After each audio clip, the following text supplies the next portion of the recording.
The topic of my speech today is about risk prediction of loan records by responsible AI.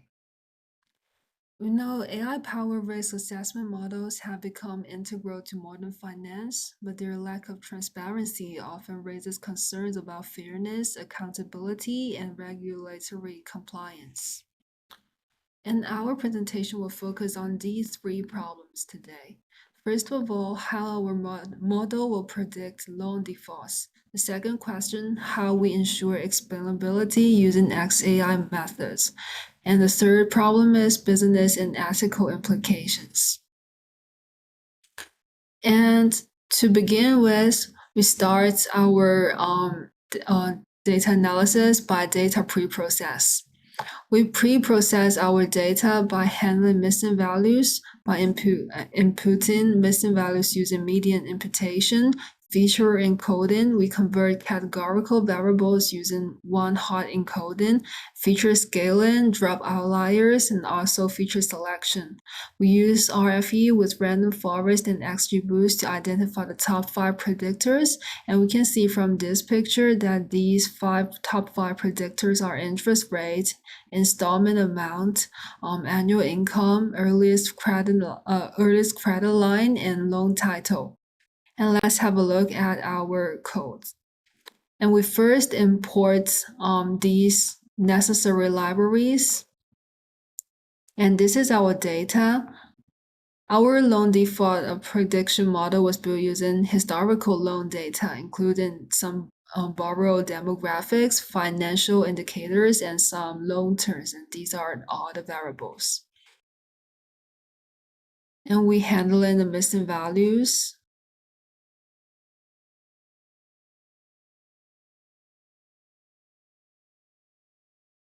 And encoding and check the skewness of each variable and draw the skewness line. And then the outliers. And we finalize our data set. It's like this. And we also split our predictors. And we also conduct the mode analysis to prevent the oversampling.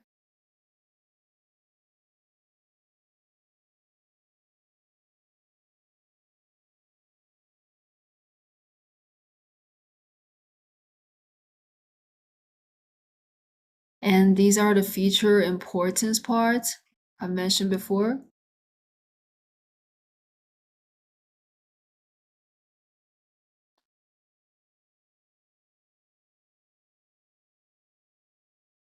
And next part is model approach and evaluation.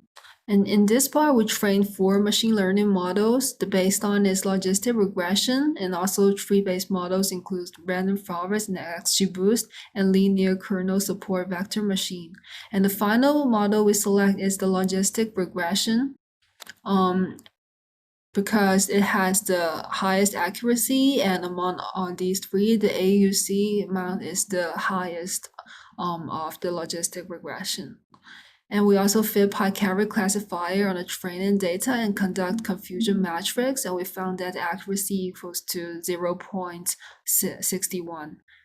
And for permutation importance, we can see that interest rate, employment title, and loan amount are the top 3 variables from this picture. And we also conduct draw the learning curve of this logistic regression, and it fits quite well. And let's also have a look at the codes. From here we train the XGBoost classifier and its accuracy and confusion matrix, and also logistic regressor. And we conduct the PyCaret model to choose the best model. It says that it is the logistic regression model, and it's the learning curve and the permutation importance. And next part, we move on to the explainable AI, which is XAI methods. And here we conduct four explainable AI methods. The first one is SHAP. The SHAP model identifies the key global features impacting loan defaults and found that early credit line and loan amount are the strongest predictors. We can see these two are the strongest predictors, where early credit line negatively affects the output while loan amount positively affects the output.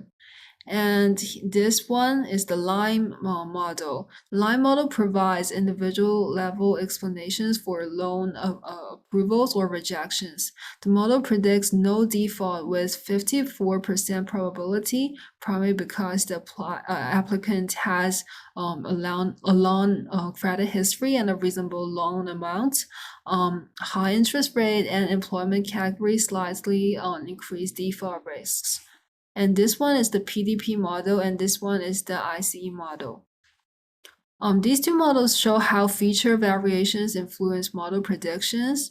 As interest rates increase, the probability default rises significantly, while the relationship between the loan purpose, which is the title, and default probability is weak. You can see from these two pictures.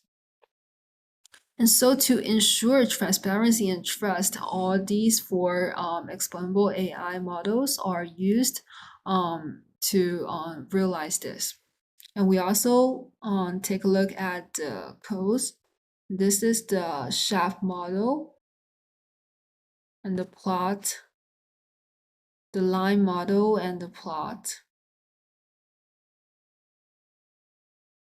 And also we draw the KDE plot.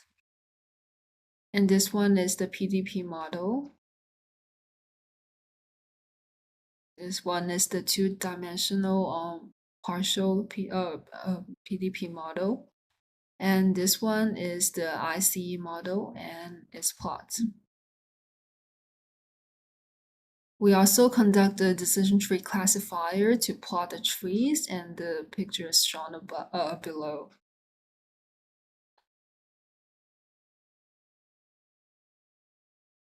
And next part, we conduct our fairness analysis, and these are the codes.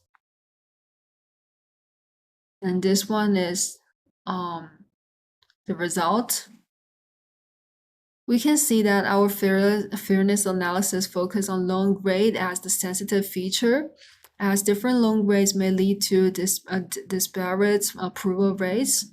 And before mitigation, we can see that loan grades significantly influence the selected rates, causing disparities in loan approvals. But by applying fairness constraints, it helped us to make selection rates for all loan grades equalized and maintain strong model accuracy. You can see from this results. So we measure fairness using metric frame, computing accuracy, and selection rates across different loan grades. And to address their biases, we applied the threshold optimizer with an equalized constraint. And these are our methods and results. And finally, for our business recommendations, we have these of the followings. First of all, we can see that we should improve the loan approval fairness. By our fairness analysis, we can see that it reveals some bias in loan approval rates based on the loan grades. Higher grades had significantly lower selection rates, but after applying the threshold optimizer, we can see that the selection rates were equalized across the loan grades. So the company should incorporate fairness constraints in its decision-making system to ensure equal loan approvals across different borrower groups. And the second recommendation is to enhance model performance with balanced data. So the initial data set has class imbalance, leading to lower recall for defaulters, but smooth oversampling balance the data set onto 0.5 mean target distribution. So by applying smooth, we can have more accurate risk assessment and fewer defaults. And the third recommendation is the risk-based pricing. From SHAP and Line models, we can see that the interest rate, loan amount, and income levels are the most critical factors influencing the default predictions. And also from the PDP model, it shows that a direct correlation between high interest rate and higher default risk. So we can implement a risk-based pricing strategy to increase revenue from optimized interest rate. And also, the fourth recommendation is to strengthen transparency and explainability in AI decisions.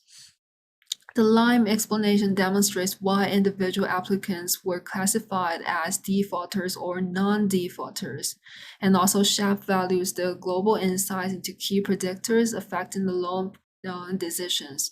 So we can implement these explainability tools to enhance customer trust and regulatory transparency. And the final recommendation is to use continuous model monitoring and bias auditing so that we can have long-term fairness and to ensure model stability. And these are my presentation today. Thanks.